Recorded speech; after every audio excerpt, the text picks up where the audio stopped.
నమస్తే welcome to mega 9 TV నేను సిరాజ్ మొత్తం మీద ఉపరాష్ట్రపతి ఎవరు అన్న దాని మీద కొంతవరకు క్లారిటీగా వస్తున్నాయి ఢిల్లీ వర్గాలు ఎందుకంటే ఉపరాష్ట్రపతి ఎంపిక అనేది సాధ్యమైనంత త్వరగా జరుగుతున్నటువంటి నేపథ్యంలో ఇప్పుడు కేంద్ర హోంశాఖ మంత్రి అమిత్ షాతో రామ్ మాధవ్ భేటీ మాత్రం కీలక పరిణామాలు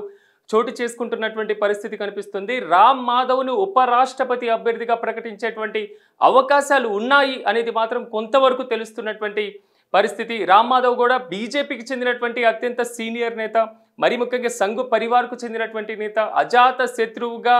అన్ని పార్టీలతో సమన్వయం చేసుకొని అన్ని పార్టీలతో కలిసి ఉండేటువంటి పరిస్థితి కూడా కనపడుతుంది కొంతవరకు జగదీప్ ధన్కర్ రాజీనామా తర్వాత ఖాళీ అయినటువంటి ఉపరాష్ట్రపతి పదవి కోసం ఎవరిని ఎంపిక చేస్తారు అనేటువంటి ఉత్కంఠ జరుగుతూ ఉంటే మరోవైపు బీజేపీ నేతలు మాత్రం అనూహ్యంగా తెర మీదకి వస్తున్నటువంటి పేర్లు కొంతవరకు షాకింగ్ గురి చేస్తున్నాయి రామ్ మాధవ్ దక్షిణ ప్రాంతానికి చెందినటువంటి వారు దక్షిణ భారతదేశానికి ఆంధ్ర ప్రాంతానికి చెందినటువంటి రామ్ మాధవ్ను ఎంపిక చేయడం ద్వారా దక్షిణాదిన బీజేపీ బలపడుతుంది దక్షిణాదిన ప్రాతినిధ్యం వహించి దక్షిణాదికి ప్రాధాన్యత ఇచ్చినట్లు అవుతుందని కూడా ప్రధానంగా తెలుస్తుంది అయితే రామ్ మాధవ్ మాత్రం ఏ మాత్రం పార్టీ ప్రాబల్యం లేనటువంటి ఈశాన్య ప్రాంతంలో బీజేపీ బలోపేతానికి కృషి చేశారు జమ్మూ కాశ్మీర్ ఎన్నికల టైంలో కూడా జమ్మూ కాశ్మీర్ ఏదైతే ఏరియా ఉందో ఆ ప్రాంతం మొత్తంలో కూడా బీజేపీ క్లీన్ స్వీప్ చేయడానికి రామ్ మాధవ్ కృషి చేసినటువంటి పరిస్థితి కూడా కనబడుతుంది బీజేపీకి జాతీయ ప్రధాన కార్యదర్శిగా పనిచేశారు బీజేపీకి ఒకప్పుడు గత ఎన్నికల్లో కూడా బీజేపీ జాతీయ అధ్యక్షుడి ఎన్నికల్లో రామ్ మాధవ్ పేరు చాలా స్పష్టంగా వినిపించినటువంటి పరిస్థితి ఇటీవలే వార్తల్లో కూడా రామ్ మాధవ్ నరేంద్ర మోడీ ప్రధానమంత్రిగా మరికొంతకాలం ఉండాలి భారతదేశం కూడా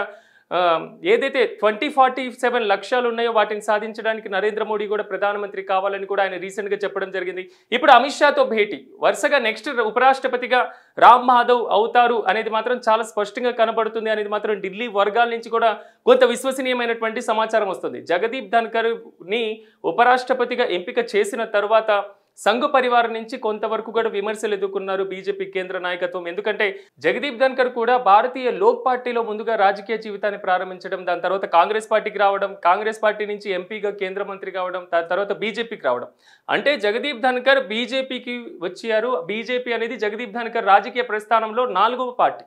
కాబట్టి జగదీప్ ధన్కర్ ఎప్పుడు నిలకడలేని మనిషిగా ఉంటారు కాబట్టి ఆయన ఎలా ఎంపిక చేస్తారు కానీ ఈసారి ఎంపిక చేసేటువంటి వ్యక్తి మాత్రం సంఘ్ పరివార్కి చెందినటువంటి వ్యక్తి మాత్రమే ఉండాలి జగదీప్ ధన్కర్ రాజీనామా చేసి హఠాత్తుగా బీజేపీ అధిష్టానానికి ఇచ్చినటువంటి షాక్ ఈసారి అలాంటి గురి కాకూడదు అనేది కూడా ప్రధానంగా బీజేపీ అధిష్టానం కూడా